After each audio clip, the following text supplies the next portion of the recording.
Hi students, welcome to today's class on process of management.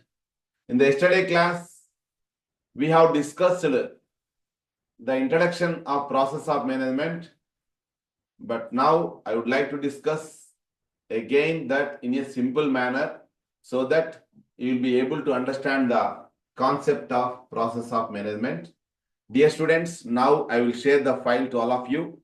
Kindly, I request you to pay your attention, right? So this is the study material on process of management, my dear students, right? The process of management involves planning objectives and determining strategies, organizing resources to implement plans, and staffing the right personnel. Process of management అంటే ఏమంట, ముందుగా లక్ష్యాలను ఏర్పరచుకోవడము, తర్వాత వనరులన్నింటినీ సమకూర్చుకోవడము, ఆ తర్వాత పనులు చేయడానికి సిబ్బందిని రిక్రూట్ చేసుకోవడం. It includes leading by motivating employees towards goals and controlling the performance to ensure alignment with objectives. అదొక్కటే కాదు, ఆ 3 ఫంక్షన్లు ఒకటే కాదు, ప్లానింగ్ ఒక్కటే కాదు, ఆర్గనైజింగ్ ఒక్కటే కాదు, స్టాఫింగ్ ఒక్కటే కాదు, లీడింగ్నే మనం డైరెక్టింగ్ అని కూడా అనొచ్చు. అంటే రిక్రూట్ చేసుకున్నాక ఉద్యోగులను వాళ్ళను డైరెక్ట్ చేయాలా, ఏ పని ఎవరు చేయాలి అనేదంతా కూడాను అథారిటీ రెస్పాన్సిబిలిటీ ఫిక్స్ చేయాల్సి ఉంటుందన్నమాట. ఓకేనా? మోటివేట్ చేయాలి, మంచి ప్రేరణ కలిగించాలి వాళ్ళకు లక్ష్యాలు సాధించడానికి. తర్వాత నియంత్రణ చర్యలు కూడా తీసుకోవాలి. నేను ఆల్రెడీ డిస్కస్ చేశాము నియంత్రణ గురించి, మళ్ళీ మనం ఆ పాయింట్ వచ్చినప్పుడు డిస్కస్ చేస్తాం. సో ఈ 5 స్టెప్స్ కూడా ఏమంటే, ఒకటి ప్లానింగ్, ఇంకోటి ఆర్గనైజింగ్, తర్వాత స్టాఫింగ్, డైరెక్టింగ్, కంట్రోలింగ్. డైరెక్టింగ్నే మనం లీడింగ్ అనే కూడా చెప్పుకుంటాము. లీడింగ్ అంటే ముందుండి నడిపించడం నాయకత్వ లక్షణాలతో. ఈ 5 స్టెప్స్ యొక్క మొత్తం ప్రక్రియనే మనం ప్రాసెస్ ఆఫ్ మేనేజ్మెంట్ అని చెప్పొచ్చు. Planning, organising, staffing, directing, controlling. So planning అంటే ఏమనుకున్నాం, setting objectives and determining the best course of action to achieve them. Dear students, మీరంతా కూడాను బీకామ్ హానర్స్ అనే కోర్స్ తీసుకున్నారు. దీని యొక్క లక్ష్యం ఏమై ఉంటుంది? 4 years లో మీరు బీకామ్ హానర్స్ డిగ్రీ కంప్లీట్ చేయడం. ఇది ఒక ఆబ్జెక్టివ్ అన్నమాట. ఓకే, అది సాధించాలి అంటే ఖచ్చితంగా ఏముండాలి? మీ నుంచి కార్యాచరణ ఉండాలా, యాక్షన్ ఉండాలి. యాక్షన్ అంటే సరిగా కాలేజీకి రావడము, చదువుకోవడము, గుర్తుపెట్టుకోవడము, మంచిగా రాయడము, పాస్ కావడం. సో అలానే వ్యాపారంలో కూడా setting objectives and determining the best course of action to achieve them. లక్ష్యాలను ఏర్పరచుకోవడము, వాటిని సాధించడానికి మంచి కార్యాచరణ రూపొందించుకోవడం, అది ప్లానింగ్ అంటే. ఎగ్జాంపుల్ చూడండి, the Indian government plan the digital India initiative to enhance digital infrastructure. అంటే ప్రతి డిజిటల్ ఇండియా అంటే ప్రతి ఒక్కరూ టెక్నాలజీని ఉపయోగించుకోవడంలో సిద్ధాస్తులు కావాలి అని లక్ష్యం ఇండియన్ గవర్నమెంట్, భారత ప్రభుత్వం ప్లానింగ్ చేసుకోయింది. దానికోసం ప్రతి ఒక్కరిలోనూ డిజిటల్ అవేర్నెస్ తీసుకొని వచ్చింది. దానికి కావలసిన డిజిటల్ మౌలిక సదుపాయాలన్నీ కూడా ఏర్పాటు చేయడం. అంటే నెట్వర్కింగ్, వివిధ రకాల ప్రైవేట్ నెట్వర్క్లు, తర్వాత గవర్నమెంట్ బిఎస్ఎన్ఎల్ ద్వారా కావచ్చు నెట్వర్క్లు ఏర్పాటు చేయడము, తర్వాత టెక్నాలజీని అంతా ఇన్ఫ్రాస్ట్రక్చర్ తీసుకొని రావడము, దానిపైన అవేర్నెస్ తీసుకొని రావడము, ట్రైనింగ్ ఇవ్వడము, ప్రజలను చైతన్యవంతులు చేయడము. అదే డిజిటల్ ఇండియా యొక్క ముఖ్యమైన concept, right? Next organizing, arranging resources and task to implement the plans effectively. Organizing అంటే అరేంజింగ్ రిసోర్సెస్. అంటే ఎగ్జాంపుల్ చూడండి, నిన్న యాక్చువల్గా స్టాంపీడ్ జరిగింది. ఎందుకంటే అమావాస్య అని విపరీతంగా జనము, దాదాపు 2 కోట్ల మంది పైగా జనము ఒకేసారి ఒకే ప్లేస్లోకి వస్తే ఎలాంటి అధికార యంత్రాంగానికైనా ఒక సవాలు అన్నమాట.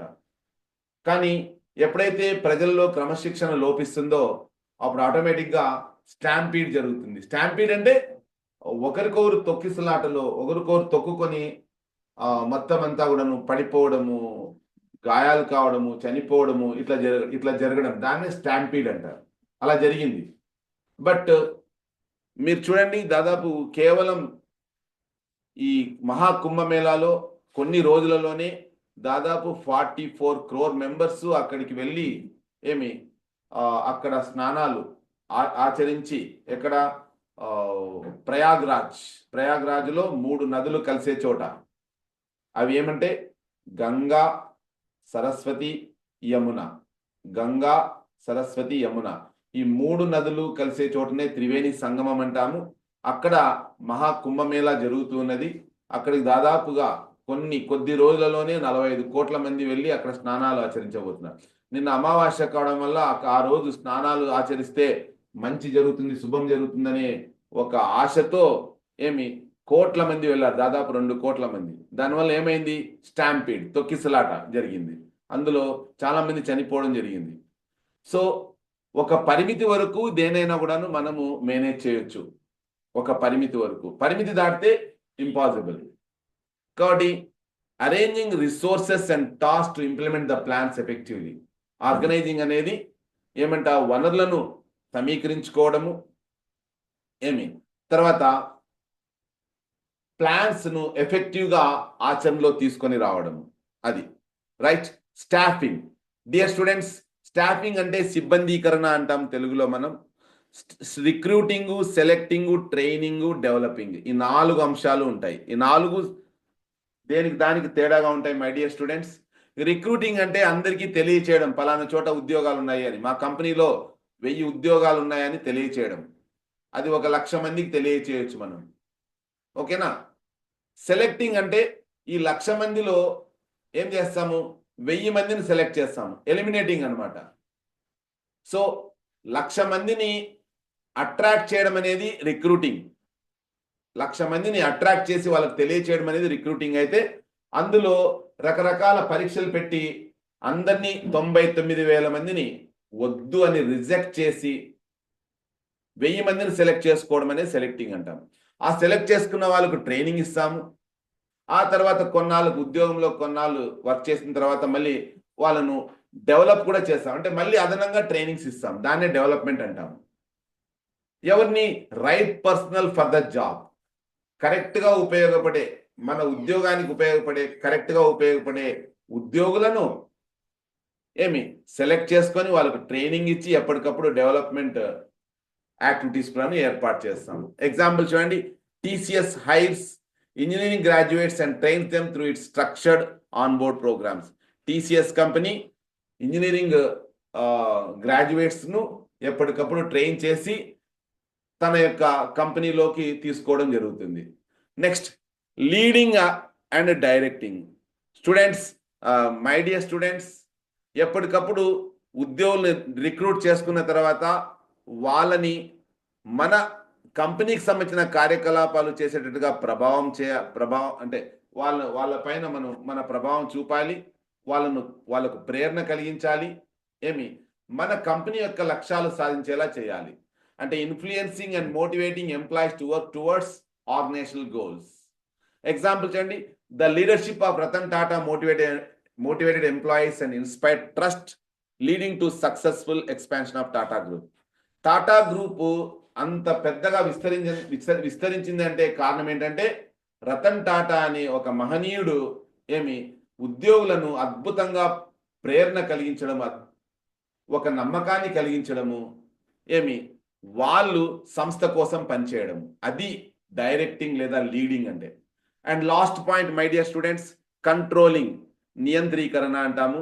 ఎప్పటికప్పుడు సంస్థ యొక్క లక్ష్యాలను మానిటర్ చేస్తూ ఎవాల్యుయేట్ చేయాల్సి ఉంటుంది. ఓకే, కార్యకలాపాలు monitoring and evaluating performance to ensure that goals are being met and taking corrective actions if necessary. ఎప్పటికప్పుడు నిరంతరం సంస్థ యొక్క లక్ష్యాలకు అనుగుణంగా ఉద్యోగుల యొక్క కార్యకలాపాలను మానిటర్ చేస్తూ ఎప్పటికప్పుడు తప్పులను సరిదిద్దుతూ వాళ్ళు సంస్థ కోసం పనిచేసేలా చేయడానికి సంబంధించిందే కంట్రోలింగ్ అంటే. రిజర్వ్ బ్యాంక్ ఆఫ్ ఇండియా కూడాను ద్రవ్యోల్బణాన్ని తగ్గించడానికి ఎప్పటికప్పుడు వివిధ మానిటరీ పాలసీస్ను ఇంప్లిమెంట్ చేస్తుంటుంది, వడ్డీ రేట్లను సర్దుబాటు చేస్తూ ఉంటుంది. ఈ రకంగా